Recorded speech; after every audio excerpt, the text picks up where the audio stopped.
Hello everyone, সকলোকে welcome জনাইছো YouTube channel happy home আসামলৈ।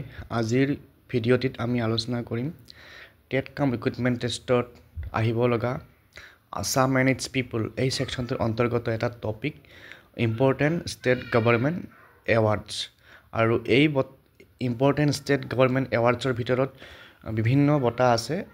ইতিমধ্যে আপোনালোকে হয়তো অসম সৌৰভ বা অসম গৌৰৱ এইবিলাক বঁটা কাক কাক দিয়া হৈছে সেই সম্পৰ্কে আপোনালোকে ষ্টাডি কৰিছে, কিন্তু সেইবোৰৰ উপৰিও আৰু কিছুমান গুৰুত্বপূৰ্ণ ৰাজ্য চৰকাৰৰ বঁটা আছে যিবোৰ প্ৰতি বছৰে বা কিছু নিৰ্দিষ্ট সময়ৰ মূৰে মূৰে সমাজৰ বিশিষ্ট ব্যক্তিসকলক প্ৰদান কৰা হয়। সেইবোৰো আমি জনাটো দৰকাৰী, আৰু সেইকাৰণে আজিৰ এই ভিডিঅ'টিত আমি তেনেকুৱা ধৰণৰ গুৰুত্বপূৰ্ণ কিছুমান ৰাজ্য চৰকাৰে প্ৰদান কৰা সন্মান বা পুৰস্কাৰ সম্পৰ্কে আলোচনা কৰিম।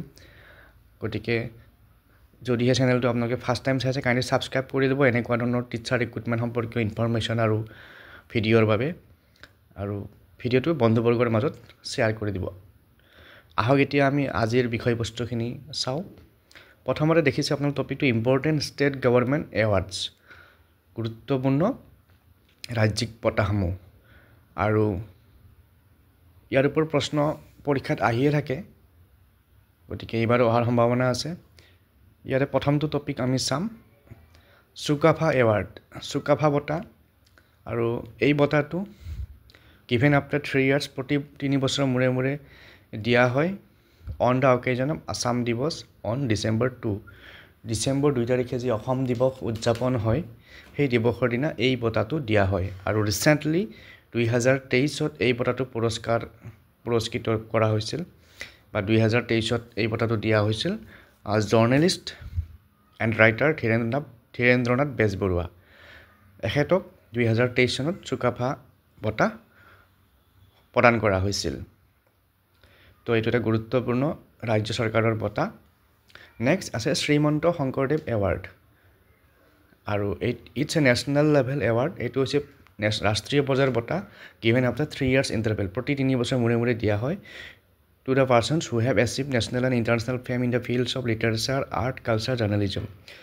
সেইসকল ব্যক্তিক দিয়া হয় যিসকলে ৰাষ্ট্ৰীয় আৰু আন্তঃৰাষ্ট্ৰীয় পৰ্যায়ত সাহিত্য, শিল্প, সংস্কৃতি বা সাংবাদিকতা এইবোৰ ক্ষেত্ৰত অৰিহণা যোগাইছে। আৰু 2023 চনত এই সন্মান লাভ কৰিছিলে ৰিনন ক্লাছিকেল ডেন্সাৰ এণ্ড পদ্ম এৱাৰ্ডী সোণাল মানসিং, বিশিষ্ট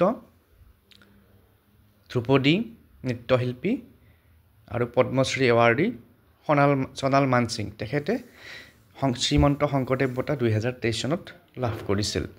গতিকে আপোনালোকে মনত ৰাখিব এই বঁটাত কোনে পাইছিল, তাৰ লগতে কেইবছৰৰ মূৰে মূৰে দিয়া হয় সেইটো মনত ৰাখিব। নেক্সট বিষ্ণুৰাভা বঁটা।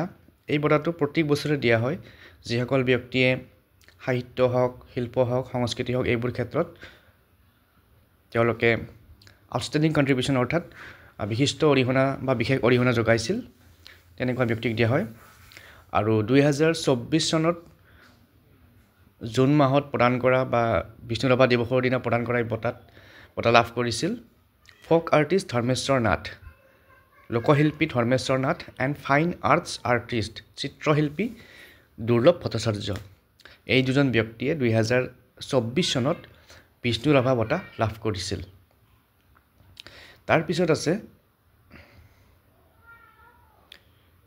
শিল্পী এৱাৰ্ড। প্ৰতি বছৰে শিল্পী দিৱসত এই বঁটা প্ৰদান কৰা হয়, আৰু এই বঁটাটো সেইসকল ব্যক্তিক প্ৰদান কৰা হয় যিসকলে শিল্প আৰু সংস্কৃতিত বিশেষ অৰিহণা যোগাইছে।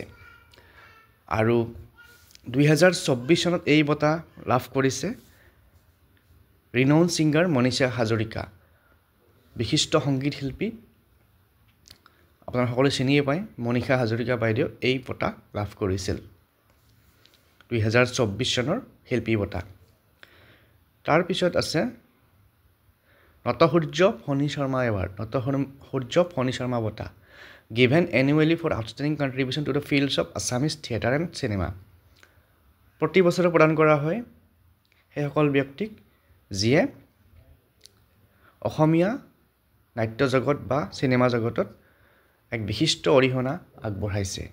বা বিশেষ অৰিহণা আগবঢ়াইছে আৰু 2024 চনত এই বঁটা লাভ কৰিছিল এৱাৰ্ডী আছিল ৰিনাউণ্ড এক্ট্ৰেছ ৰেবা ফুকন বিশিষ্ট অভিনেত্ৰী ৰেবা ফুকনক এই বঁটা প্ৰদান কৰা হৈছিল তাৰপিছত আছে অসম প্ৰকাশন পৰিষদ লিটাৰেৰী এৱাৰ্ড অসম প্ৰকাশন পৰিষদৰ সাহিত্য বঁটা প্ৰতি বছৰ প্ৰদান কৰা হয় গ্ৰন্থমেলাৰ সময়ত আৰু অসমীয়া সাহিত্যত বিশেষ বৰঙণি আগবঢ়োৱা বিশিষ্ট ব্যক্তিক এই বঁটা প্ৰদান কৰা হয় আৰু 2023 চনত এই বঁটা লাভ কৰিছিলে বিশিষ্ট সাহিত্যিক ডক্টৰ ধ্ৰুৱজ্যোতি বৰা তেখেতৰ কিতাপ ইনাৰ লেণ্ডস্কেপৰ কাৰণে এই বঁটাটো লাভ কৰিছিল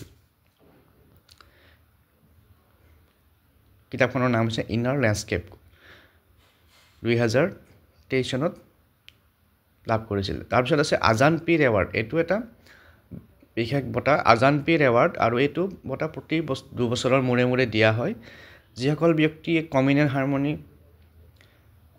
জাতীয় ভাতৃত্ববোধ বা বিভিন্ন জাতিৰ মাজত যিটো আমাৰ ভাতৃত্ববোধৰ বান্ধন বা শান্তি বা জনকল্যাণ পাব্লিক ৱেলফেয়াৰ এইবোৰ ক্ষেত্ৰত বৰঙণি আগবঢ়ায় তেনেকুৱা ব্যক্তিক এই বঁটাটো দিয়া হয় আৰু 2023 চনত এই বঁটা লাভ কৰিছিল আনোৱাৰ হুছেইন তেখেত আছিল এগৰাকী বিশিষ্ট বোলছবি নিৰ্মাতা ভেটেৰান ফিল্ম মেকাৰ তেখেতক এই বঁটাটো 2023 চনত প্ৰদান কৰা হৈছিল গতিকে আজিৰ ভিডিঅ'ত এইকেইটা ইম্পৰ্টেণ্ট ষ্টেট গভৰ্ণমেণ্ট এৱাৰ্ডৰ বিষয়ে আপোনালোকক জনালোঁ ইয়াত যদি কিবা কাৰেকশ্যন থকা বুলি আপোনালোকে ভাবিছে কাইণ্ডলি কমেণ্টত জনাব আৰু যদি কিবা এৱাৰ্ড ৰৈ যোৱা বুলি আপোনালোকে ভাবিছে মোক কমেণ্ট কৰি জনাই দিব তেতিয়া মই আকৌ তাৰ ওপৰত ভিডিঅ' বনাবলৈ চেষ্টা কৰিম আজিলৈ এৰিছোঁ পুনৰ লগ পাম থেংক ইউ